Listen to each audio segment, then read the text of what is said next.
need to change certain ordinances, and I'm thinking that might be part of what we want to add to recommendations, even if they're not doable right away, just as recommendations.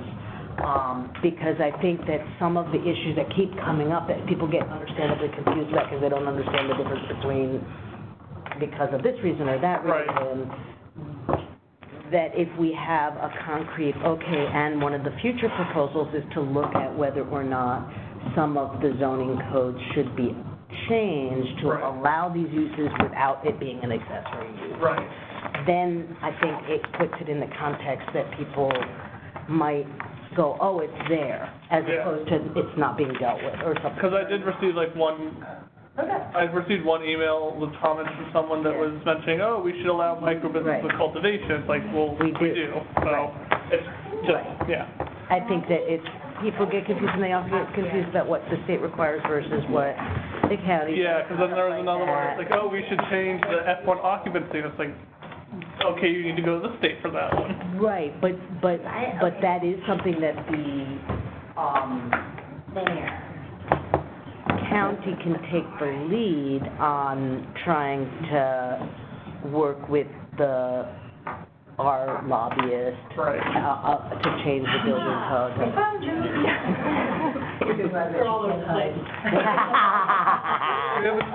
I felt the same way. One more over there, and then there's one. Sandy, question. You just said, yes, you can have a micro-business, and then wherever cultivation is allowed? Yes. Okay, that hasn't always been the case. It has recently changed. It has always been the case. No, it was restricted to commercial and industrial zones. It's always been the case.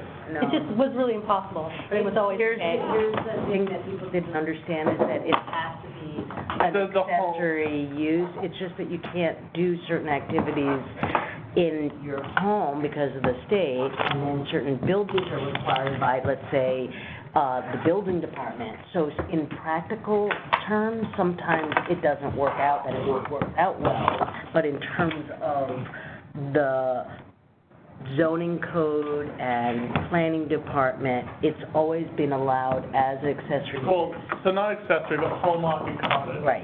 Accessory. Right, okay, so if you met the requirements for home occupation and cottage. Or cottage, one or the other. Then it could be applied, but otherwise not. So there were restrictions. Yes, but it's always been permitted with cultivation. And so you need the right conditions. So, which were but they cottage don't, right, but they don't count the cultivation in the square footage. The cottage industry or the home square footage limitations, cultivation is not counted as part of that. Because it would inherently disqualify. So does that make sense? So that, in other words, if you're, let's say your non-retail storefront that are available for the non-cultivation component of the Who do we have on the phone? Hello? Anyone there? Maybe? Hi, this is Chris Gurr. Oh, okay. Hello, Chris. Hello. How are you? exceptionally clear. I know. Maybe we're lucky. Phone vibes. Okay. So thank you everyone for attending today. As I'm sure many of you were, we sent out an email to get ready for the planning or the Board of Supervisors next week, but there were quite a lot of comments, so we kind of pulled back on that. So moving forward, I've provided us with the base document that we've been using for our recommendations. I don't know if everyone got a copy from over here. And it's the same document that was emailed out however many weeks ago. I don't know, when was that? Like a week? That's good. Wasn't that long. Okay. So I think this meeting today is really to do refinements to those, really clarify what issues and what the recommendations are to the board.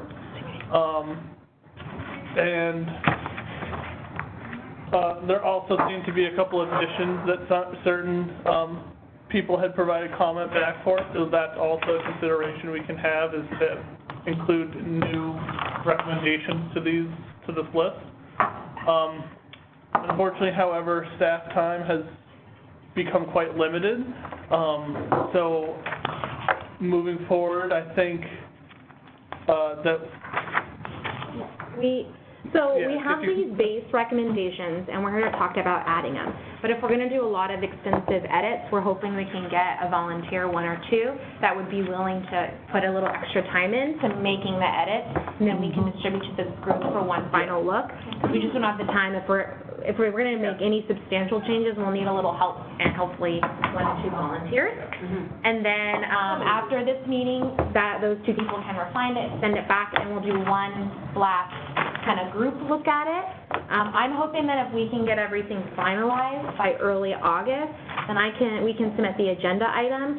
Right now we're slated for September, but we do have last minute items that get pulled. So if we have it complete and everything in, we're more likely to be able to move up our date to either early September or possibly late August.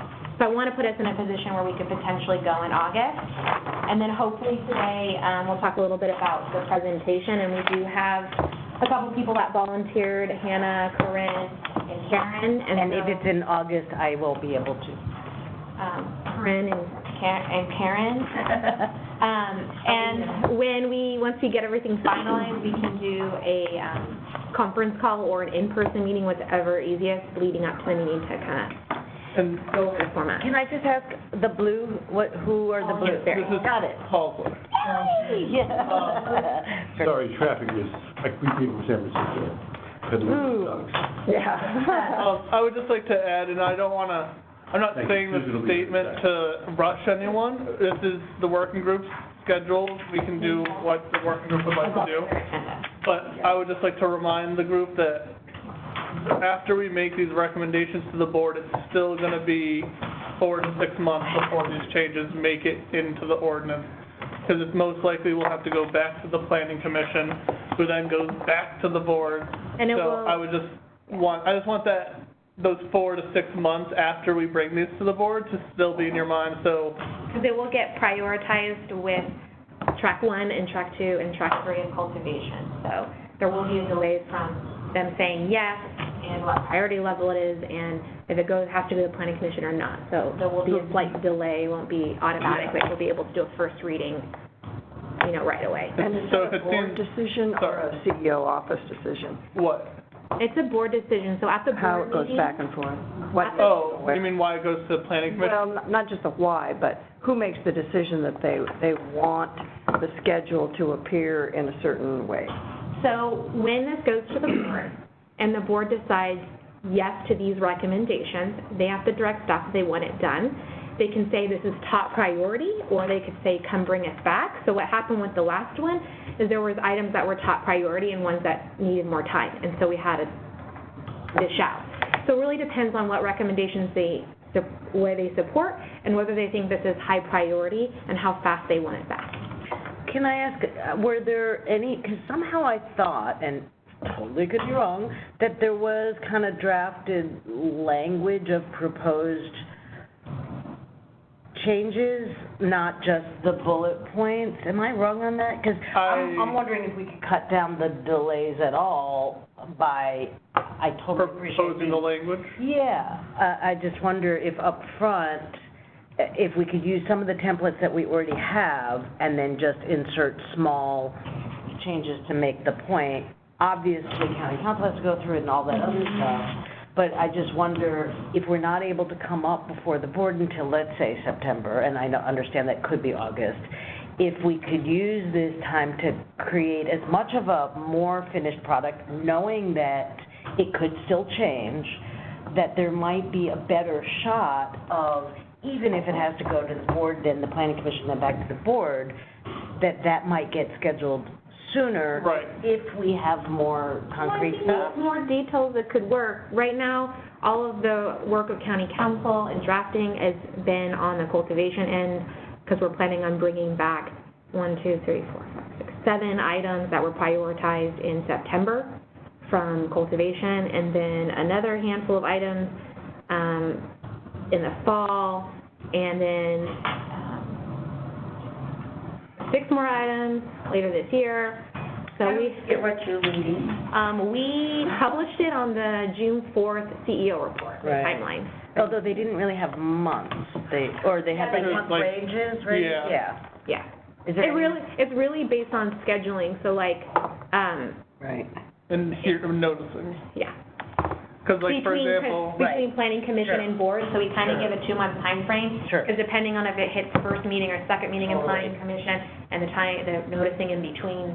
Totally. But I'm wondering, like, for example, with the new proposed ordinances that are going to the planning commission now, if we could use that as the template, even though we're recommending perhaps some changes, some of the changes which I think might have been incorporated with what we were on track to do for inland, we're kind of then ahead of the game. I think that's feasible, Yeah. especially if we have volunteers from the group to do a lot of that legwork. and we can certainly get you the we could probably get you the Word document of the existing ordinance. Right. And then that way you make you make your Right, own with the red line track document. pages and yeah. everything, because it just seems like that might, and I totally appreciate that it still has to go through county council, it still might be changing, it still might be whatever, but if we could give a better specific deliverable, then we have a better shot of it happening quicker. Okay. So, Yeah, that's of more. course, it's easy for me to say this because I'm gonna be gone in August, so I'm looking at you guys,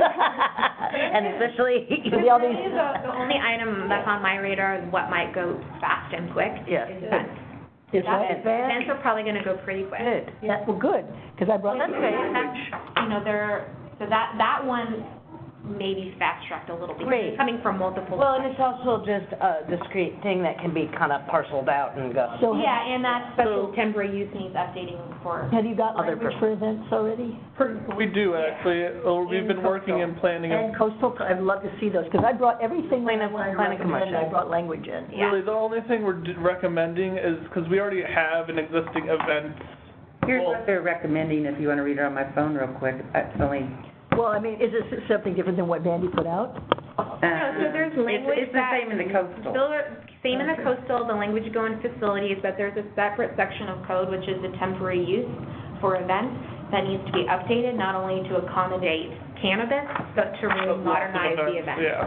Because we're really limited countywide for events, so it will be kind of in conjunction where we have the language in the facilities ordinance that match the coastal, as well as the updating of the temporary events in the temporary use section Yes. of the zoning code. So it's two different sets of ordinance amendments. Really, are going to have the events ordinance that's countywide with a statement in the facilities ordinance that says you can have cannabis events with the one caveat that you have to have the setback from schools and such. That sort of thing? Yeah. Can you send this group your Word document of the current ordinance? Sure. It'll be after this meeting, but Yeah. That'd be great. And I'm just gonna recommend that all of us here actively look at the planning commission materials because they really do incorporate, I think, some of where we were heading for the inland stuff. And so it might help us. In other words, we're not starting from scratch. let's start going on the agenda if we're going to get all this done in an hour and a half, or we just skip into events, because I do have things to say about it, but I don't know if we're on that agenda item. So you want to start going through? So that's why I'm asking, what's the process, because I do have things So to add, but I don't want to just keep We need to go, well, it seems like there's a consensus that you want to provide more detail and you want to have a group to do that. Yes. Well, I mean, that's what we're doing today, aren't we, providing more detail? But if you want what Hannah's saying, like more detail, we're not going to be able to accomplish that in an hour and a half. If you want to add some items to this list or provide a little bit more detail, that's more feasible, but if you want. If you want to do a whole, comprehensive- provide like almost the changes that you want to see to the actual ordinance, Yeah. that's going to have to be a bit longer. Well, I brought the detail with me, I brought the language. Well, let's just get started. Yeah, let's get started. Okay. So let's start with the first recommendation then. It was there, according to Paul, did you have anything? No. So did anyone else have any items under the first one? Well, I think we need to say what they are. So, What are our accomplishments? Determine structural requirements for various micro-business so- combinations. So I meant the recommendations, and I do apologize. So I've been working off of templates for these, and other working groups have more accomplishment, like, Specific things they did, like we did an FAQ or whatever. whereas this working But group you has don't have to do been that. to come up with recommendations. That is the accomplishment, is the recommendation. So I, in hindsight, should not have put that section there. So I apologize to everyone. So- Not that we haven't accomplished anything, just that. Yeah. We're just gonna accomplish, oh my God. Yeah, I agree.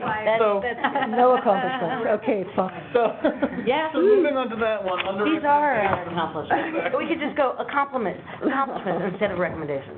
So then, under recommendations, item 1, is there any additional items that, or pieces that people would like to see, or more detail? I have a really stupid question. This applies to the coast as well as to inland. No. So this is, so the coastal The regulation, coastal one went to the planning commission on July 16th. The or coastal. it hasn't gone to the planning Oh, commission. yeah, we don't have the 16th yet. Right. Next week. I wish it was. That's too bad On it's the not in the rearview 18th, mirror. that's why I was Because saying, let's look at those materials. That's what I've been reading, I've got them, and I didn't understand why, okay, fine. Yes. Yeah, so I've been looking at them. RR10, so rural residential 10, are we looking to change that so it could be an RR4, say, for instance? There's no RR4. Well, it's only 4 Sorry. acres. I mean, if there's an RR that's only 4 acres, could they still do distribution on it? I mean, I didn't mean RR. According to this, no. I mean, the community, rural community, RC. RC, as right now it is, you can do distribution on RC. Is there a acreage limit on that? No. Okay, cool. Awesome. Thank you. So were there any additions to the Can- zoning? Yes. Acreage requirements for less residential areas, what is that referring to? That was so if we were going to allow processing and say an RR, it was going to be more based on acreage for the RR. So if you had a parcel that was, they zoned RR1, but you had 20 acres, that would be an acceptable place to do processing because you have 20 acres as opposed to Can we just spell out what that, what I just said. yeah, Okay. only because I think it's a little bit confusing Vague. as it is. Yep. Yeah, it could conflict, but I totally get what you're saying. Okay. That's exciting me too, by the way. And so are you saying in this statement then that processing can only be done in No, this would- residential These are R1? This would be expanding. where we'd be expanding. Okay. Expanding. Then can we expand to allow for these functions also on rangeland? They already do exist on rangeland. Okay, so the only thing between me getting a microbiz permit in a rangeland zone is that I have to still be a cottage industry. Or a home occupation. Okay, And no now employees. that's what the state doesn't require, So that is item number. right? Well, the state doesn't. You're- That's item 9 on here. I'm sorry? That's item 9 on here, is to allow a micro business without having it tied to the home lock or cottage industry. So, we can talk about that when we, That's very important, let's move that. so it sounds like though that we're pretty good on We're the very good there. zoning. That's good. Number 2. So then item 2, I'm pretty sure we all came to a consensus, remove merch. Okay. I have a quick question, just Yeah. really quick, because of that one thing I emailed you. No, you can't talk. No. Okay. I'm okay with that, if I can't talk about it right now, because I want to get through this, but specifically that, the Hopland one is near a church, and, They got a setback reduction. Through an administrative process. yeah, so that is upset somebody down there. I know. Not in it. We're dealing with They're it. living there, so, not, I don't know, it's someone who lives there and they're part of the church, because my husband's Catholic. Anyway, so if They should they, take it up with their priest. yeah, that's probably what they're gonna, that's what I told them, like, why don't you talk to your pastor? And he goes, no, it's a priest. I'm like, fine.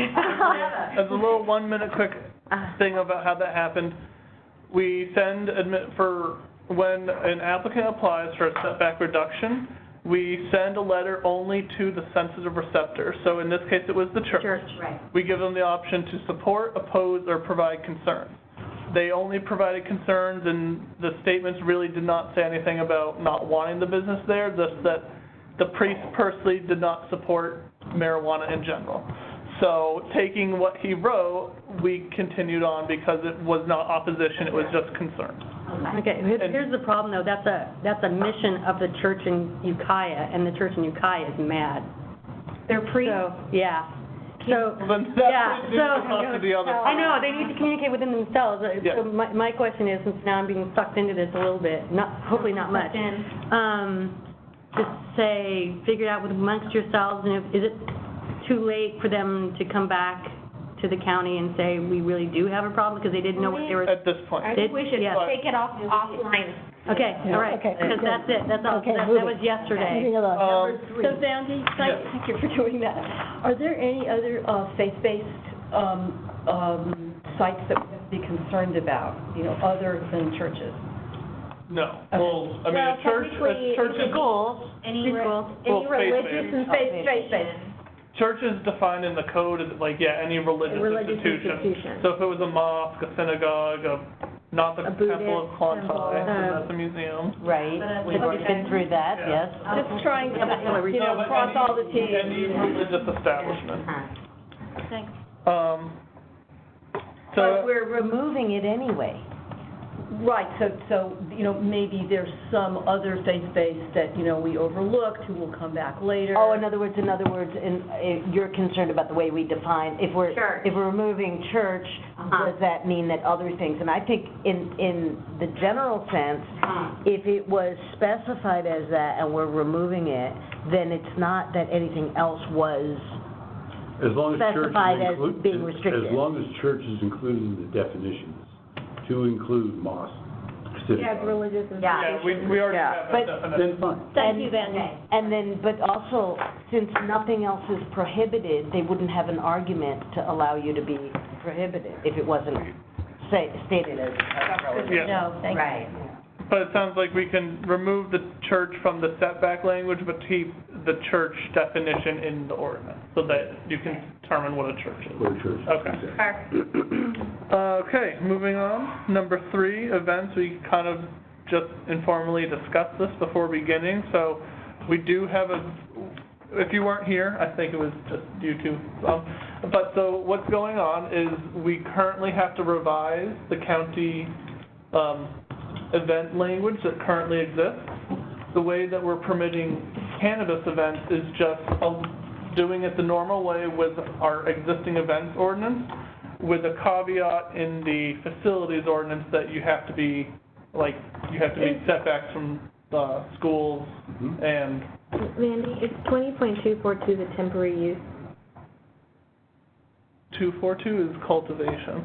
I No, would just suggest in this recommendation, incorporate events language into chapter Into the- 242, and, write out the code, what it is, 242 cannabis facilities, and, the temp events the section? temp event Okay. section, just to be clear, because you need revisions to both Okay. to work.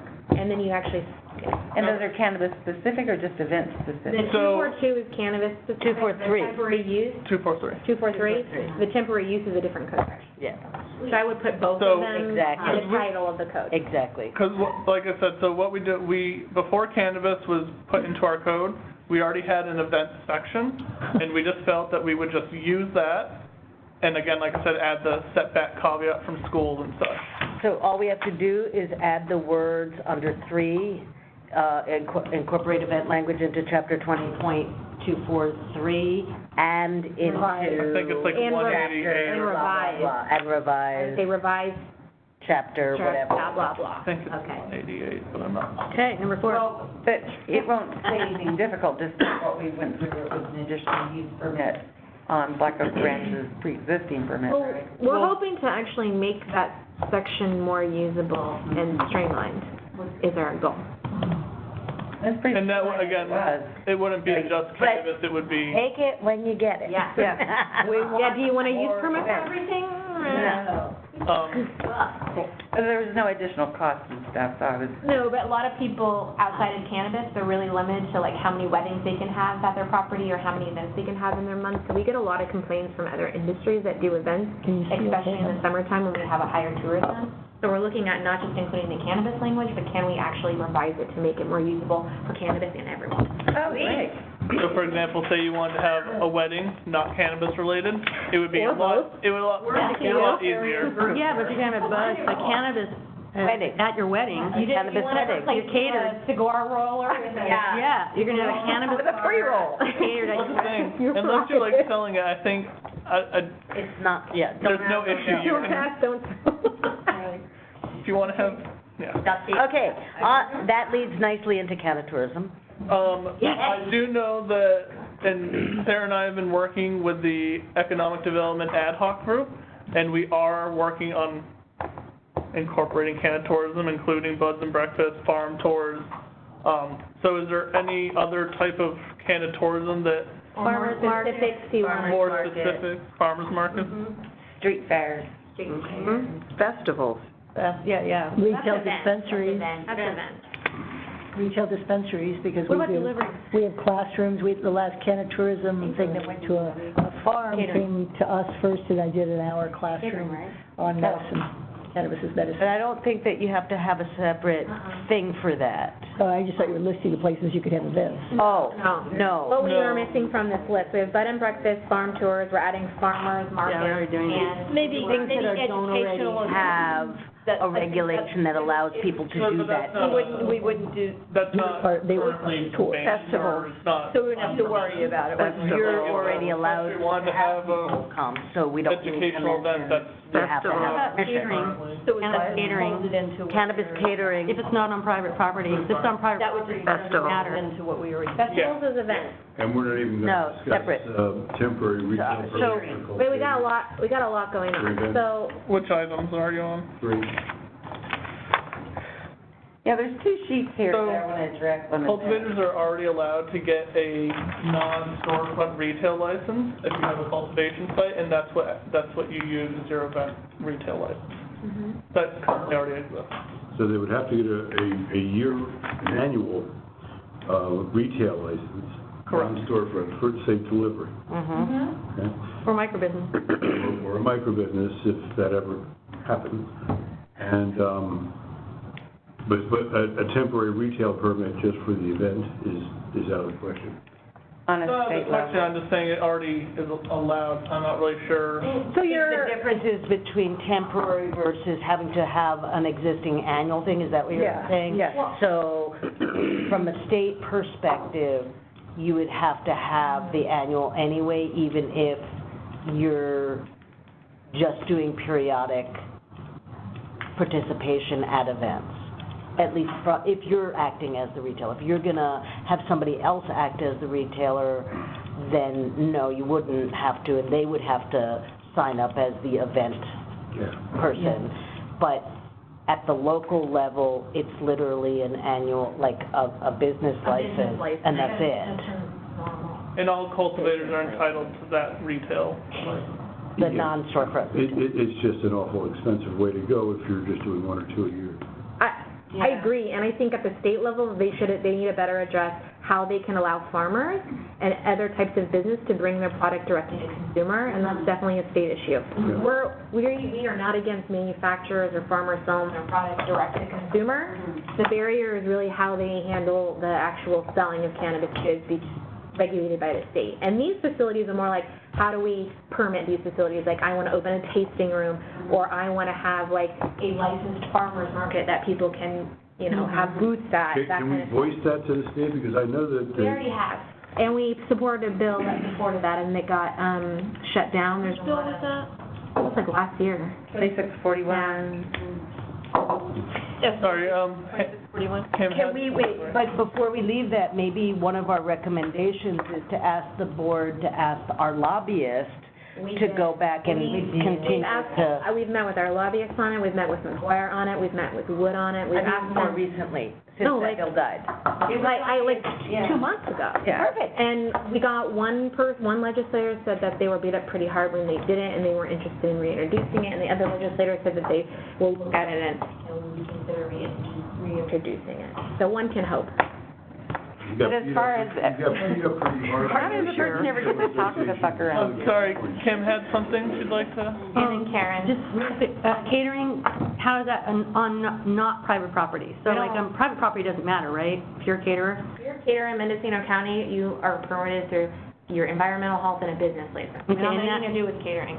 But as far as if they want a cannabis caterer, would that be considered manufacturing, or? I think that would be frankly, I don't manufacturing. think the state has license for that. Okay, so we don't want to ask, okay. Don't ask. Okay, the other thing is shipping, next year. Enjoy. Wait, I would actually say where that would fit in is a cannabis special event. Just like you were gonna wanna consume, if you're consuming it in food or drinks or whatever, that is akin, in my mind, to a special event, and so. And remember that when you put cannabis in something, it's not food anymore, according to the state of California. Medicine, I or just something. wouldn't tell anybody. Dangerous. Well, but it's about advertising. Okay. It's about advertising, so it is important. And to sales actually tax, know it. I mean, I like all the things that make sales tax, so if you're a caterer and you're gonna use cannabis, you're gonna be paying a cannabis sales tax on top of your food tax on the total use. And how are you gonna make that conversion? That's why I don't even wanna bring it up, but I kind of wanna bring it up. But, the easy one is, of my question, is shipping, when it becomes legal, because that's gonna happen really soon, over state lines and then internationally. If you have a micro business, you can ship, right? And the sales tax goes to the county. You get Well, I would distribution. wait to cross that bridge when it's legal. Yeah, it's not gonna be long now. I'd say 6 months. That's very optimistic. Yeah, I know. Karen? I like being I optimistic. just wanted to address Paul's question that, I just did the Kate Wolf Music Festival booth, and so there was a demo-only option where you can match cultivators up with retailers, so there is still a way to participate if you're not able to do the micro-business route right now. And it actually is very healthy because in 2 cases, it turned into long-term relationships between a provider and a retailer on a local level. So keep those creative ways in mind to still be able to participate. Very great. Yeah. We're adding farmer's market and, Street Not fair.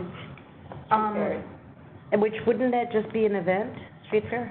Yeah, but if they're gonna really, go down to the facility, to what's really being permitted as a facility, I'm dealing with this in Ukiah too, they're about to do the same thing, and that's why I bring it up. So, like in Ukiah, you can, block off a block and serve wine all night. That's it's why it's kind of different from events, because events are on an individual private parcel, Got it. whereas And a this is- street fair, I can see it as being in like a right-of-way. And so I just wanted to see if we can establish that same thing for cannabis. I know they just tried it down in Santa Rosa, but I don't remember why it didn't happen this year. And I guess my question is, is Trey involved from environmental health, in helping develop this stuff? Because it seems like this issue came up many years ago, and right when David Jensen was retiring and Trey was brand new, and he basically says, whoa, I don't know about this yet, and we got enough to deal with just keeping the boat afloat here, and so we can't really look into the environmental health. And the supervisors at the time, different board, but still said, well, okay, but before we start specifically licensing things that would normally require an environmental health sign-off, we want environmental health to weigh in. And so I'm just kind of trying to gauge. well, there really hasn't been a lot of conversation, I would say, regarding that, mainly because we really haven't touched this ordinance in over 1.5 years. And there really hasn't been any conversation. And I would say that if we are going to bring environmental health in, it's not going to be Trey, it's going to be Marlena Dooley and Kirk Ford, because they're the 2 that review. Great. I mean, Kirk does a majority of the review And the health, restaurant. for environmental health, and then Marlena does some. So I guess I'm just trying to think practically to keep all these trains moving.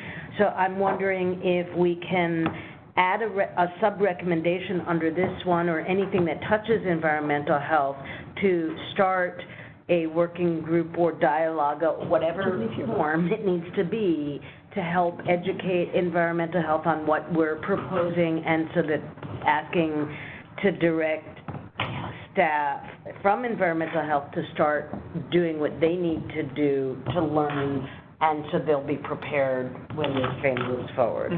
Because otherwise, if we wait, then we get to this point, we have all this momentum, and then they go, okay, so environmental health, what do you think? And they go, we don't know, we haven't done anything, we don't know about it, we haven't been tasked with it, and then we're delayed again. So So we're really talking about which aspect? anything that touches environmental health. So Anything the that street from the fairs board's or farmer's perspective, market or the environmental health perspective, they would want to see environmental health have to approve. Isn't it ag and? I know EH Ag has to and do a EH. little, yeah. So anyway, Yeah. I'm just saying that we should make the recommendation that as much concurrently can start happening as possible, so that when it moves forward, we're not just stuck. Number 5. Could we address some of these things that are on here, though? Yeah. Okay, so like where it says allow non-cannabis products, flowers, vegetables, jam, jellies, et cetera, from cultivators at events. So I think as not long our as the call. cultivator, has their license to manufacture those products, that's not an issue of them bringing those products to the event. Microbusiness. There is an issue with the state. Yeah, that's the thing, is local. That's why I'm bringing it up. They're in the business of regulating You can't do who that. can sell pot and who can't sell pot. So. But this is saying non-cannabis products. And their full But- shebang to the game. It Yeah. says flowers, vegetables, jams, like this? Non. Oh, I thought you're In other words, confused. if I'm a vegetable farmer, let me bring my vegetables along with my cannabis. I don't think that There's there's nothing. I'm a Yeah, cannabis there farmer who wants to bring my So- vegetables and my jam and my. I don't see an I issue really with did that. see this, so, there is, you have to be approved by the state if you're gonna have non-cannabis merchandise in your booth, T-shirts, any kind of thing. Oh, that kind of stuff, yeah. Don't, So I don't That's think that it would be like, do not they an care issue for about us. jelly? Well, I specifically, and did not include that because that's already in the state, but they're silent on these other things. They said that if you have merchandise, you have to manufacture Right. yourself, or it has to Right. have your logo on it, and that's okay. But as far as these other things, they're silent on vegetables and jams and jellies that you might make at your farm. Maybe you should embrace the silence. And that's just a regular As an event permit. organizer who wouldn't open my doors, so I felt like everybody was in compliance, I would have had an issue with this, to be honest. Right. But isn't that a matter of then, if the state is silent on it, and the county basically says, Casey's a vegetable farmer and he's a cannabis farmer, and he's got his ag permit for his vegetables, and he's got his cultivation permit for his cultivation, and then if he gets the right authority at the local and the state level to be able to vend his cannabis, then there's nothing as. I'm just saying, like, they're not co-regulated, like, CDFA and BCC has nothing to do with selling jams or vegetables, so it seems to Exactly. me they would attempt to regulate something they're legally not allowed to say legally don't regulate.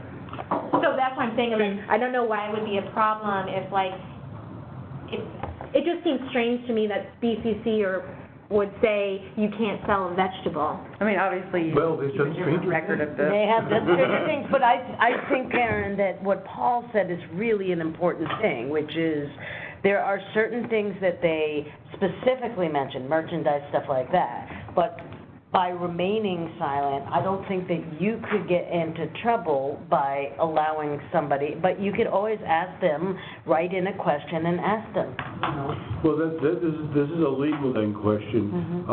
If it's not specifically included, is it specifically excluded? Boy, can I have a crystal ball? There's that what I call interpretation. That's like what court cases are about, but all I could say is, yeah, there's legislative intent, so you look at the legislative intent, and if you don't get a clue there, then each side makes the best arguments, but in this case, there's a double-edged sword to writing into BCC and saying, you stand silent on this, you say no, this, and this, what do you think about this? And the double-edged sword is, on the one hand, They could say no. exactly, then you got your answer. On the other hand, then they could say, well, we have nothing really to do with that, that's.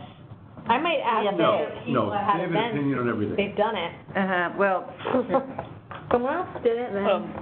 Tim? Really quick, as part of the dispensary owner here would know this, isn't there some sort of regulation in the BCC about percentage of your square footage that you can have anything other than cannabis? Yes. Yes, there is. So would that apply to like a farmer's market? Yeah. But there's also, and this is what one of the new ordinance amendments I wanted to bring in. If I'm, as a dispensary, go to an event, I am not allowed to sell anything that isn't cannabis or cannabis ancillary related materials, such as cannabis T-shirts, cannabis this, that, anything. Now, before February of 2019, this was not true. So it's crazy. I can't sell lavender oil that really is complementary of CBD tinctures as an anti-inflammatory because it's not cannabis. How crazy is that? You know, lavender or any of the herbal medicines of which cannabis is a part and part of their family. So the same question applies whether it's we're talking about events or I'm bringing in language that I want to be able to sell other holistic, natural items that they sell at Whole Foods and stuff, you know. But that's at the state level. Yeah, you don't regulate. Is that the county? We have no barriers. There's no barriers locally for you to do that. Yeah, the county's not gonna regulate that, so if that's a state issue, it's not something that really the group can really influence. Good. Technically, if you are selling things, you should have a regular. So I've got a real simple paragraph in a retail sale of non-cannabis products. And this could apply to either a dispensary or anybody at an event.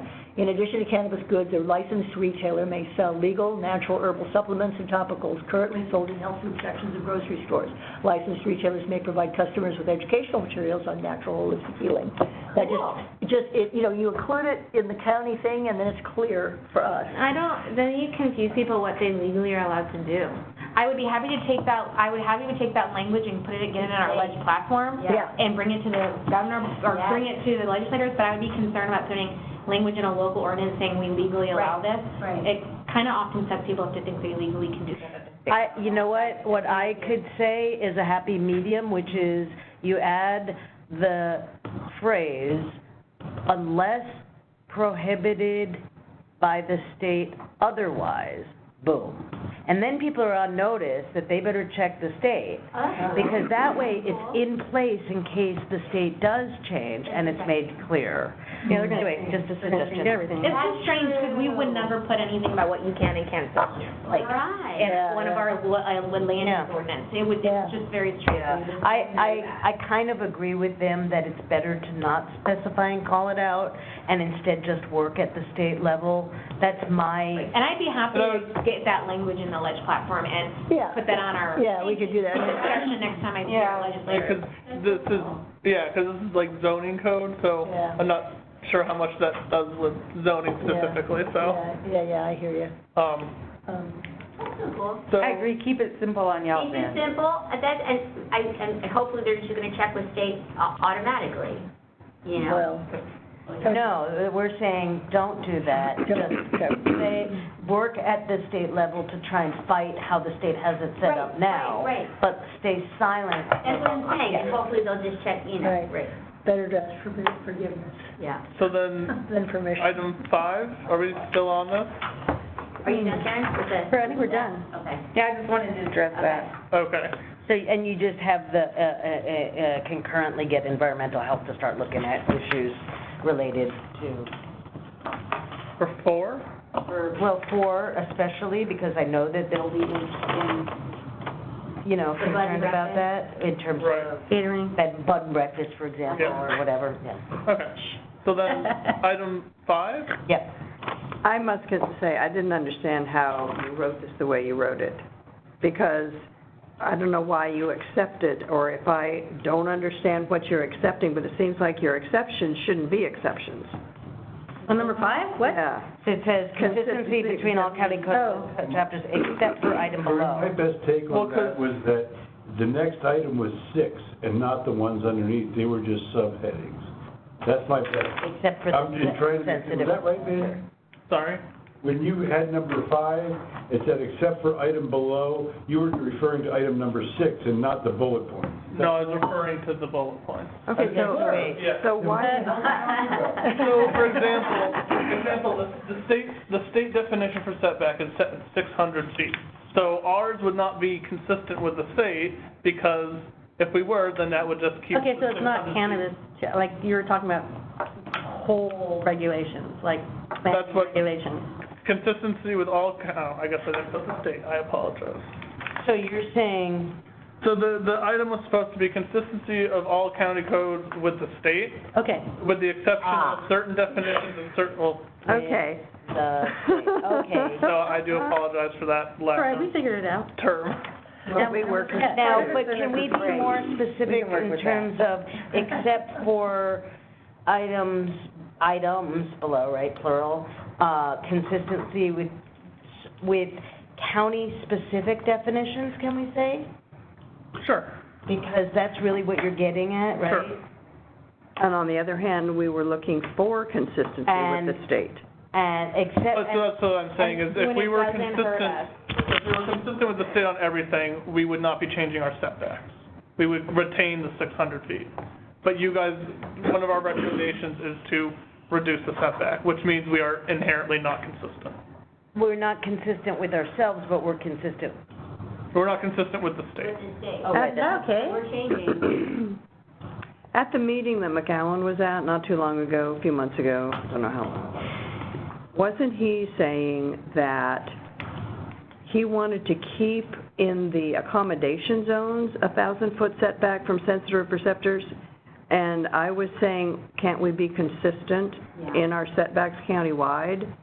And he was saying, oh, Corinne always wants to do something different or new or make a complaint. That was his intent. But do you remember that conversation we had? And I said, I'm looking just to keep it consistent within our own county code. So so that would require cultivation reducing their setback. So I don't think that's very likely to keep consistency of, say, setback language between cultivation and facilities. Because I remember him saying that he would, in certain cases, allow for no setback whatsoever for facilities, exactly. not for cultivation. Exactly. And that's exactly why I put in the comment here, that you gotta be very careful, because there are site-specific exceptions that need to be made. Well, with facilities, remember the state laid out, obviously this is different for cultivation, but for facilities, we can have a 600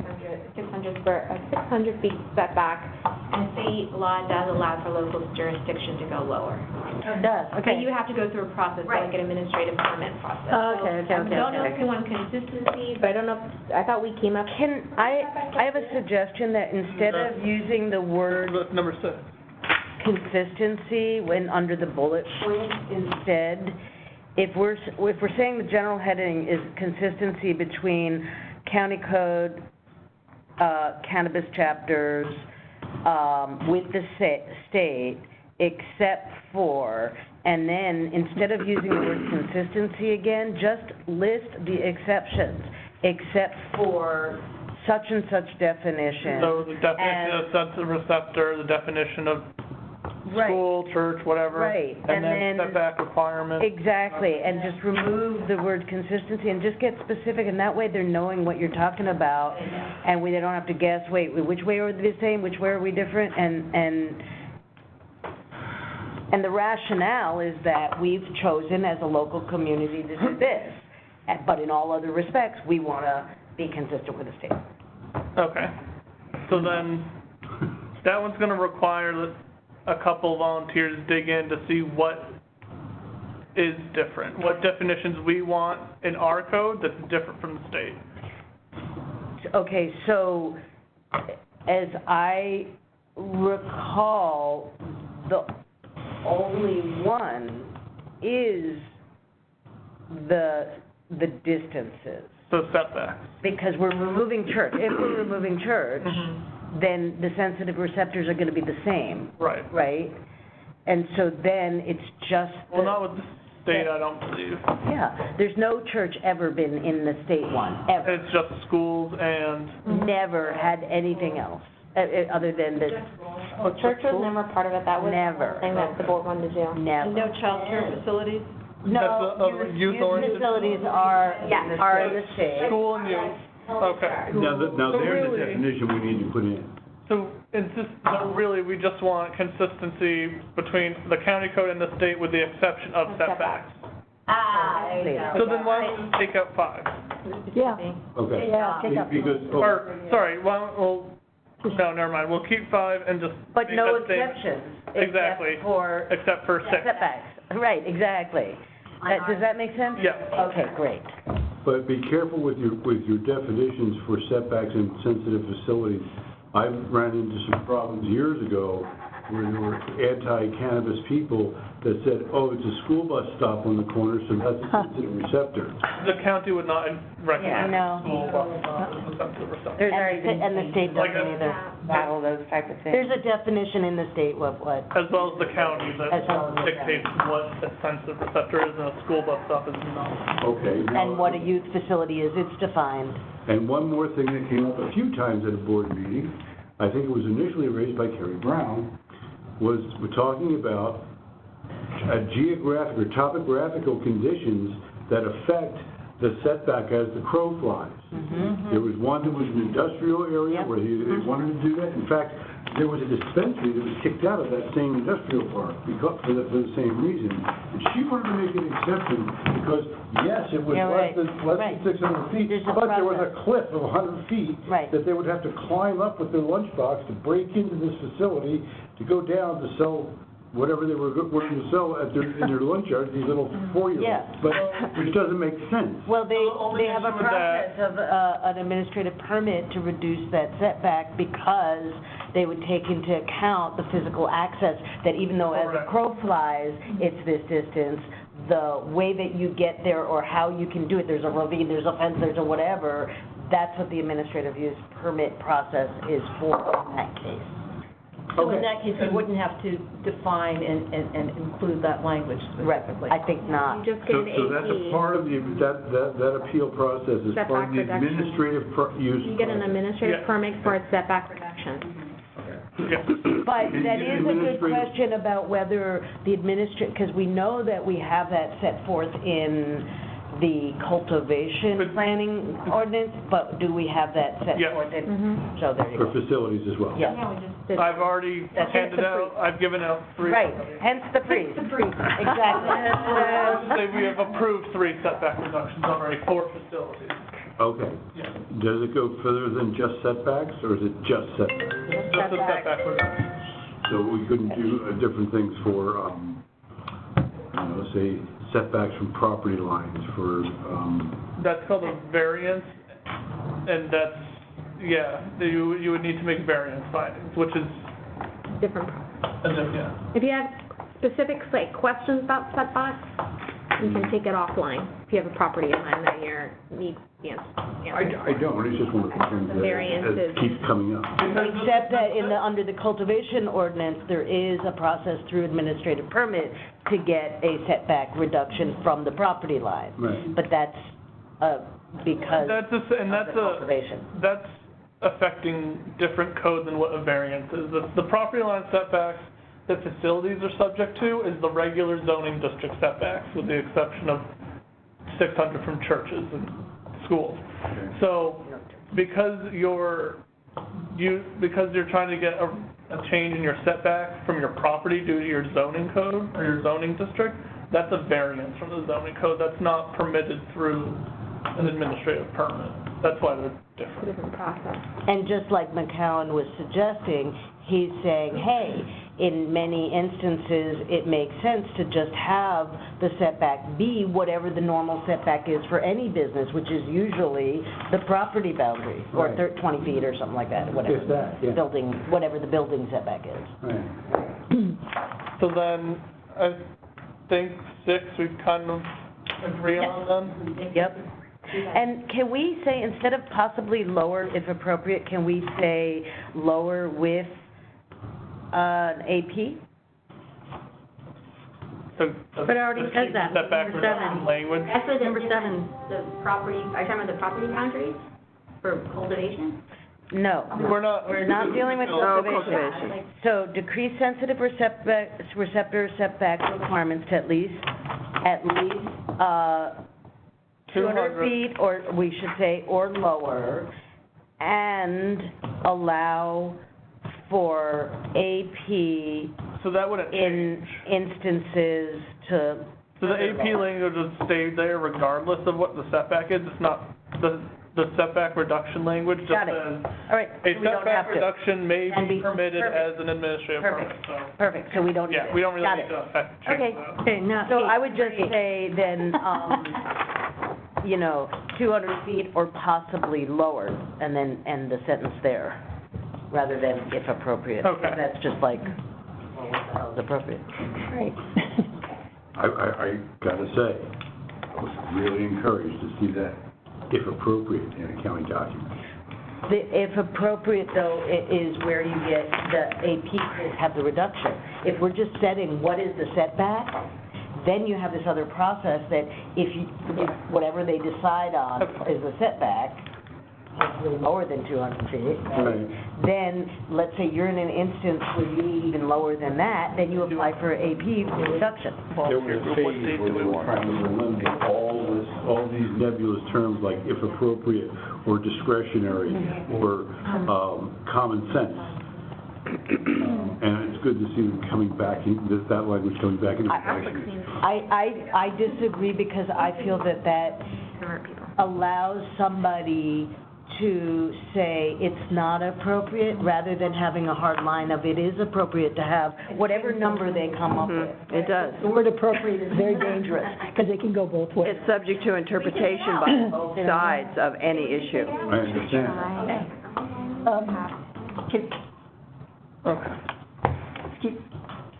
Can I just have a point of privilege? Oh, I'm sorry, she's leaving, I have to go to an off-site water meeting. You said two. Thanks, Sarah. See you guys soon. So do we. Okay.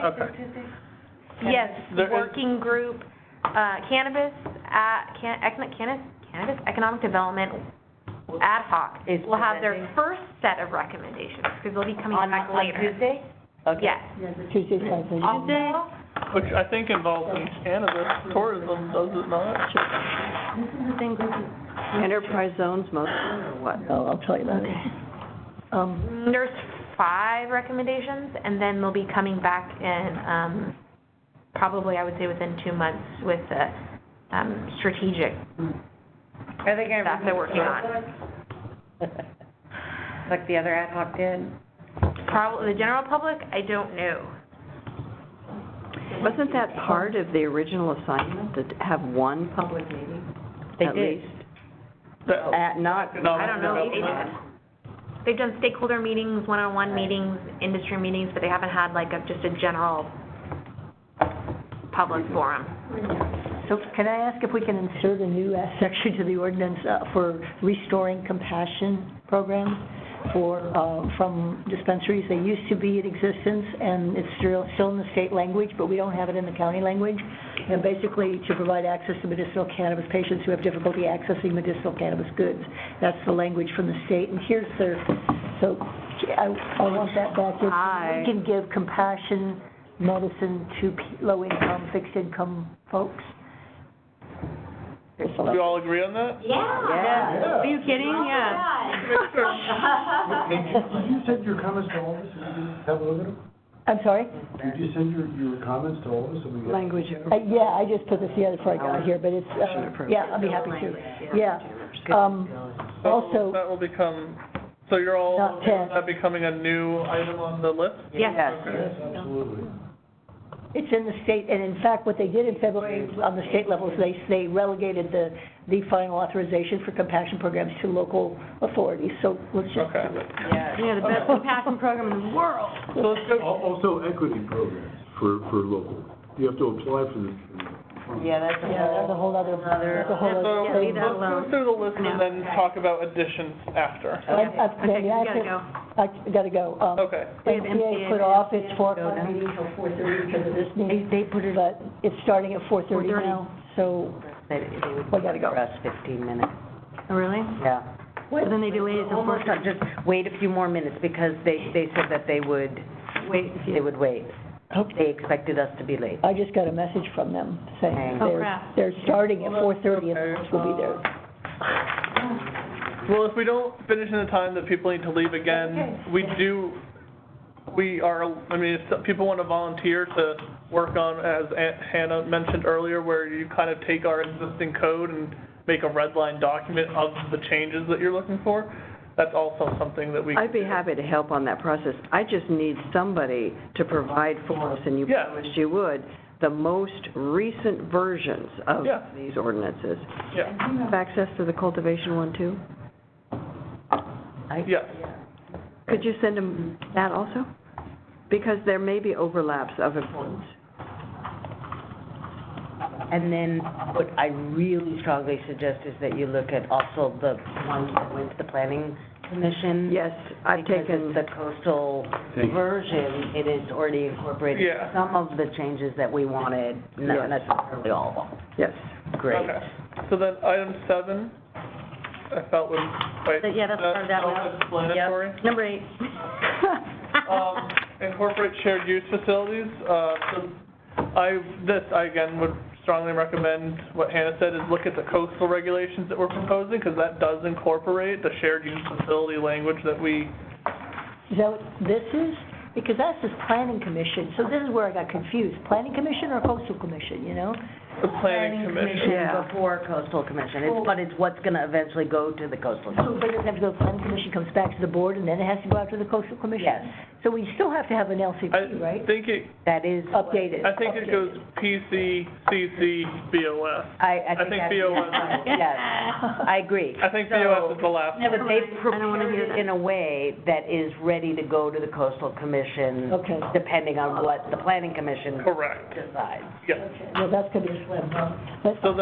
So I would recommend that people take a look at that Yeah. for the shared use facilities, Okay. because we kind of have language for it already. Just if that language is language you like, then we can incorporate that language to inland. Right, that's, It's a super easy fix. yay.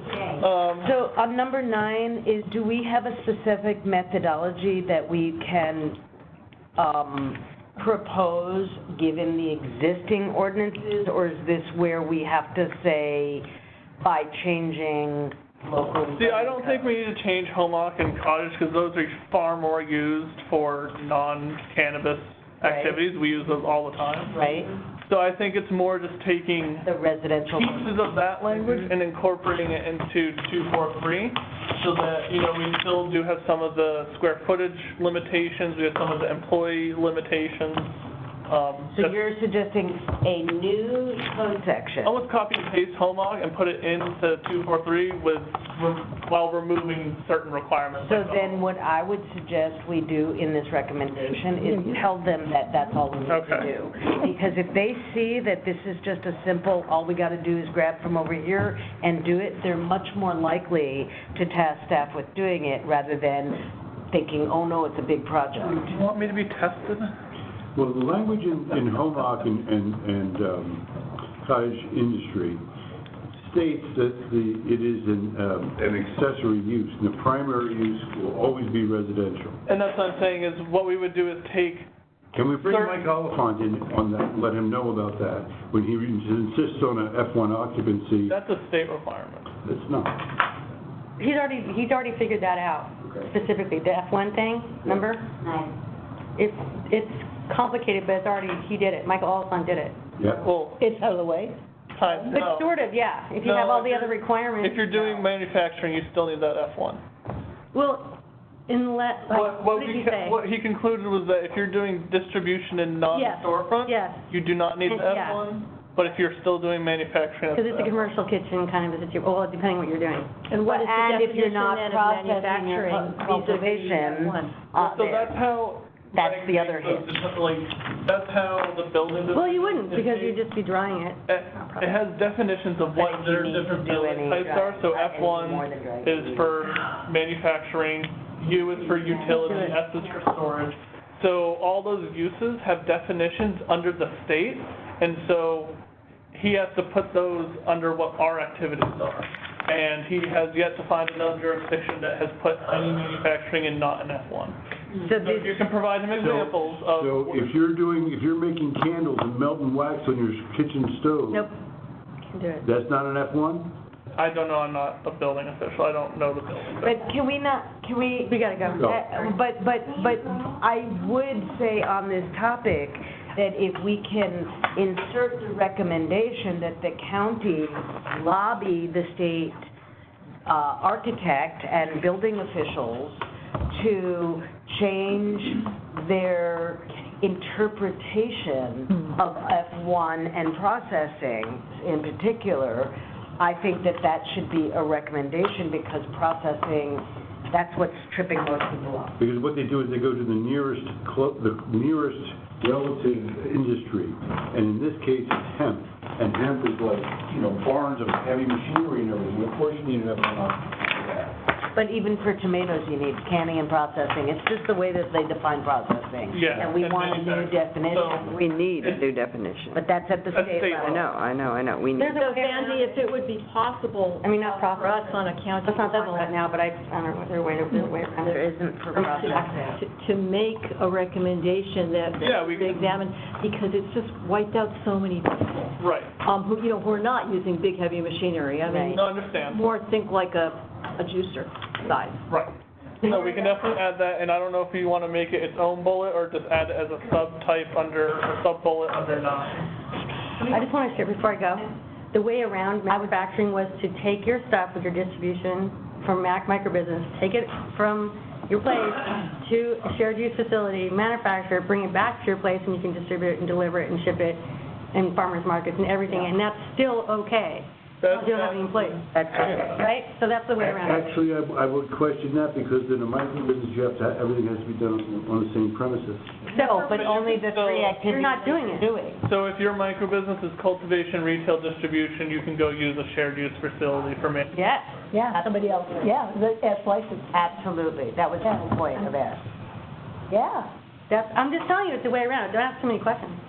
But, They said yes to me when I. but, so I would suggest that it's its own bullet. Okay. And just that we're recommending that the county specifically ask its lobbyists to start moving that needle with the state architect and the state building officials. You gotta go. Yeah, we should go.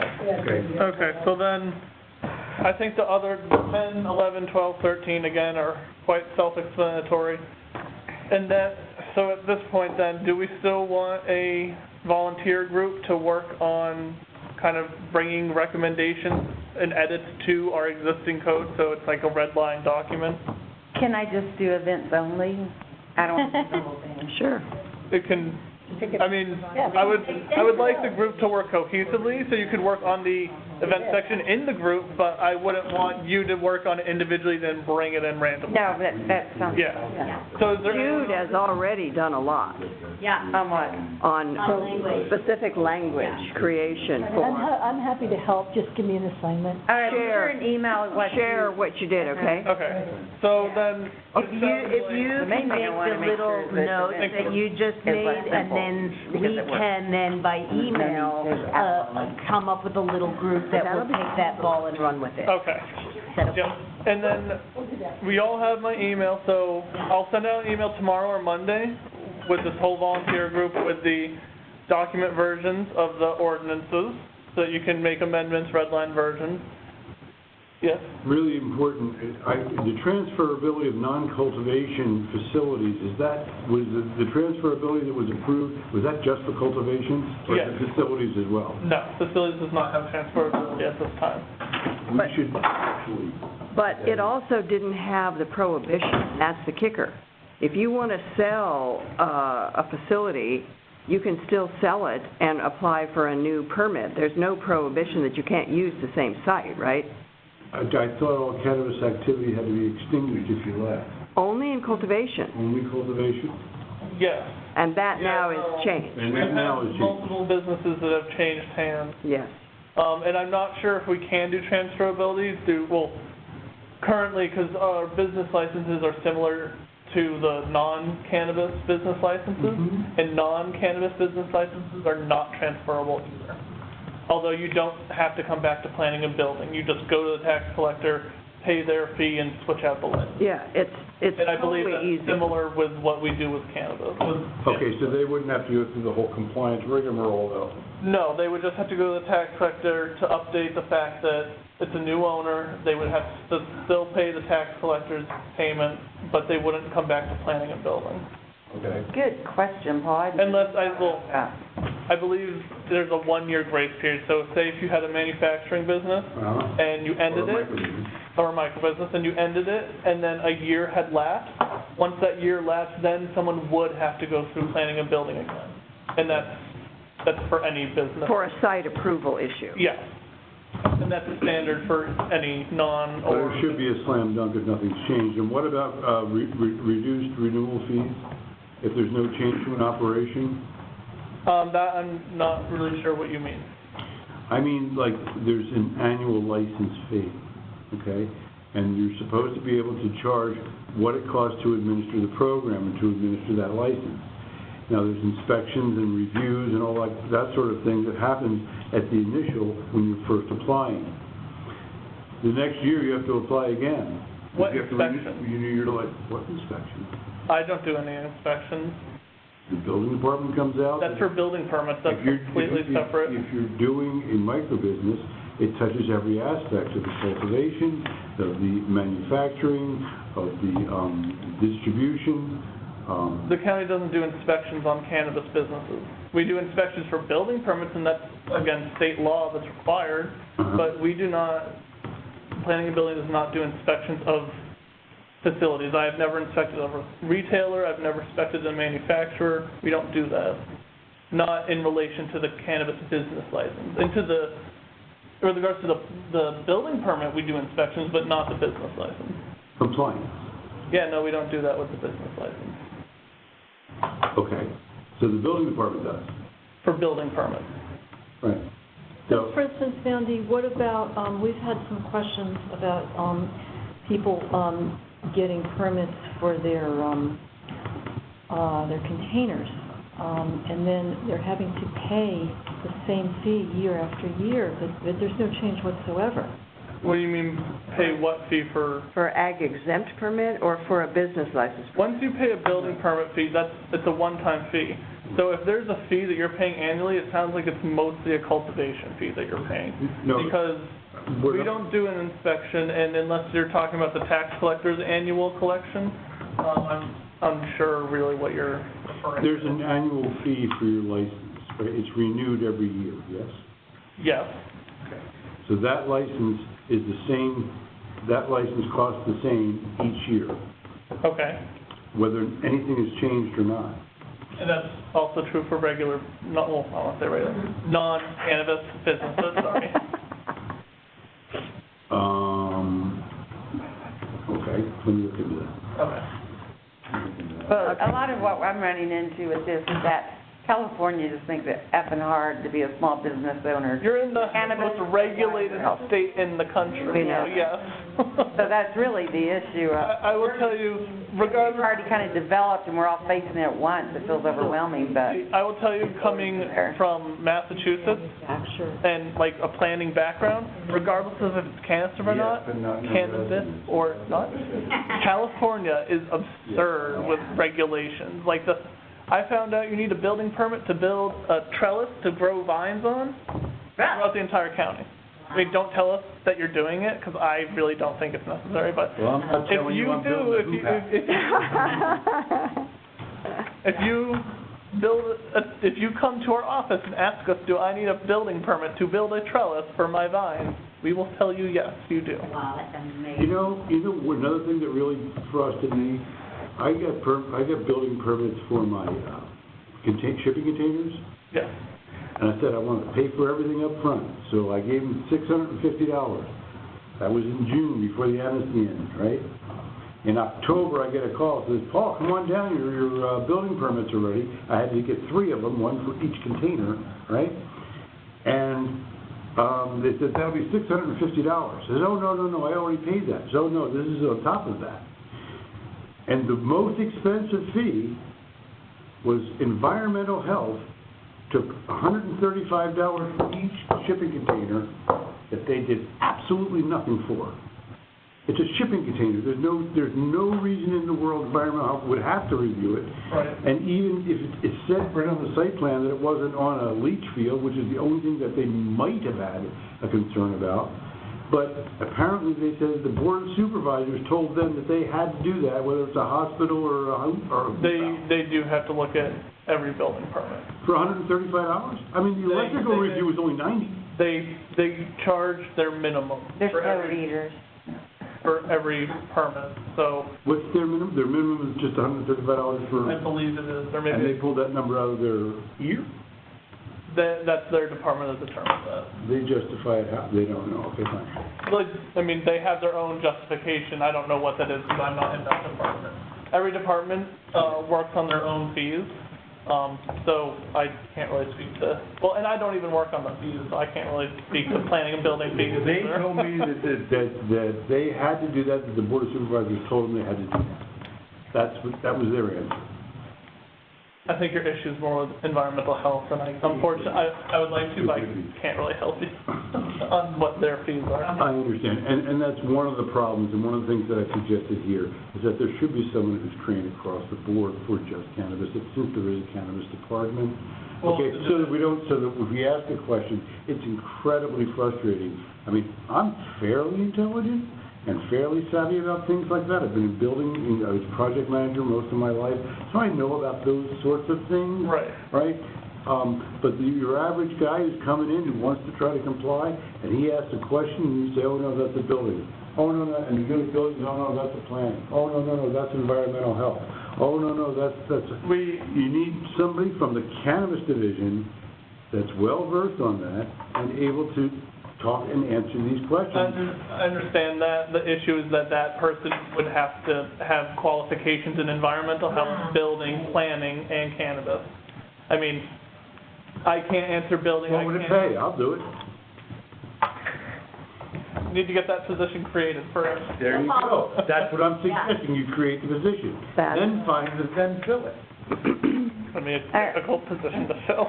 So Corinne's going to take the lead on the revisions, and So I will email you the ordinances. Great. you'll email them to all of us, right?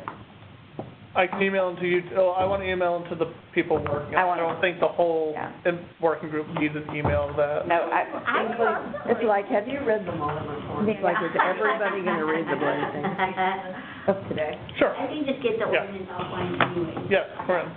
But I've tried that, and it's not. It's not, not only is it difficult, but it's also not up to date. Exactly, that's why we want your version. I'd like to be included in that email. Ethanol was directed. I'll forward it if he doesn't. Almost 2 years ago. Sorry? Ethanol was, it was directed by the board, it was non-volatile, almost 2 years ago. It was discussed, it was never directed. It was Talk to John McCallum about it. It was, we checked all our records, it was discussed, never directed. Talk to John McCallum about it. We already have, it was discussed, never directed. I think the grand jury has some things to say about that. I love that report. I did too. Okay, I have a question. Yeah. Talk to me like I'm a 6-year-old, okay? The goal here is to have a micro business license in this county more available to the folks who are out in the hinterlands cultivating and being killed by all of this middleman charges as all regs now are currently written. The micro business license is our only opportunity to viably compete and sustain our businesses. Right. Okay? So, we've had it connected to home occupation and cottage industry. Now we're talking about those styles of things, those styles of classifications in your number 9 here. You've got styles, right? Oh, yeah. Okay, so does that mean that we are going to attempt a pathway toward a standalone micro business license? Because that's what the county needs. So, I know you keep using the term standalone, and I'm not, it's just, I don't know what that means. Because we've tied it in the county to occupational and cottage industries. And, and we don't want to be part of that thinking system. We want to be part of a business that is site-specifically integrated for function. That's what home walk-in cottages are. But it's different than that. I think your issue is that it's not compatible with. That's not, I think your issue is the home requirement. Even if there's no home requirement, which I think is good, because a lot of farms don't have homes on them. But it's why tie it to this structure just because nobody wants to take the time to better define what a micro business needs in our scenario that doesn't have anything to do with the folks who do non-cannabis cottage industry businesses that have, the specific confines of the numbers of square footage for whatever purpose they're using, we want to write it so that it can be disassociated from the confines of these other two types of licenses or styles. So so pretty much you want a micro-business with no limitation. I'm not saying it doesn't have limitation. I'm saying that it is specific to what the function of the micro-business was as embodied in the original state definition. So the reason it's tied to home lock and cottage industry is so that we could get around CEQA. Because one of the issues is going to be if we do propose to have, which we do, micro-business without using the cottage industry or home occupation regulations, is that when we tied it to these, we didn't have to do an additional environmental review because these two types of regulations were already considered with an environmental review. When we go into allowing a micro-business onto these let me stop you. Wait, can I please finish? Okay. So if we go into allowing these micro-businesses on cultivation sites, there is the potential, I'm not saying it's going to happen, but there is the potential that we have to adopt an environmental document and make findings, which that's not impossible, it just kind of extends the process. What if you had the same burden of proof like you did with cultivation, is that you were doing this before January 1st, 2016? That has nothing to do with the CEQA document. No, but let me ask you, for any retail, manufacturing, distribution, or processing license now, are you afraid of CEQA? Because the cultivators who are currently licensed have already been included in the baseline of the current mitigated negative deck. That was only for cultivation. It did not touch on facilities. That's why I'm asking you. Do you fear CEQA for those other types of businesses that are hopefully in the county in a structure or something? Is that a CEQA issue, or is it just cultivation that's an issue? No,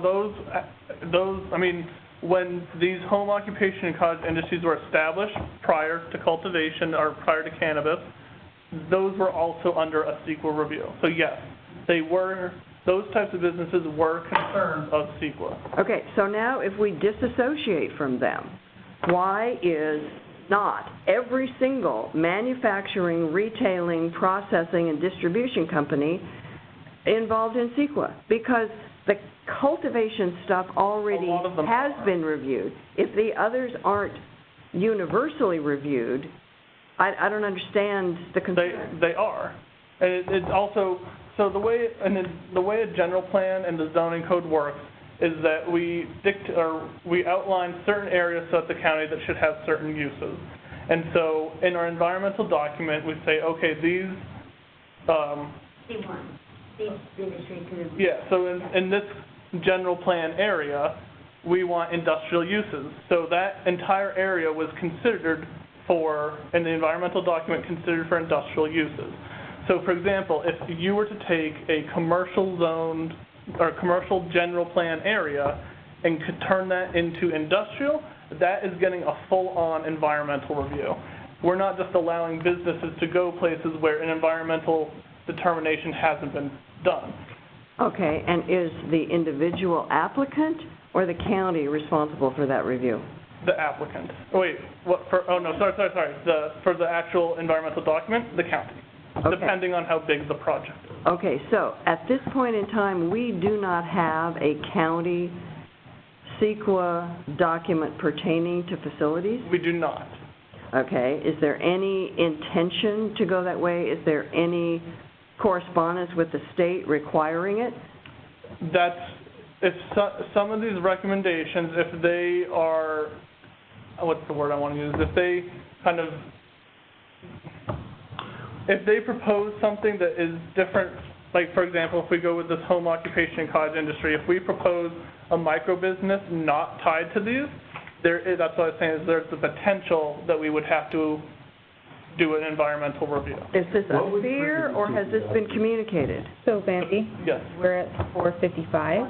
I have to clean up the conference room. Okay. But I wouldn't have any problem leaving you guys in here and locking up.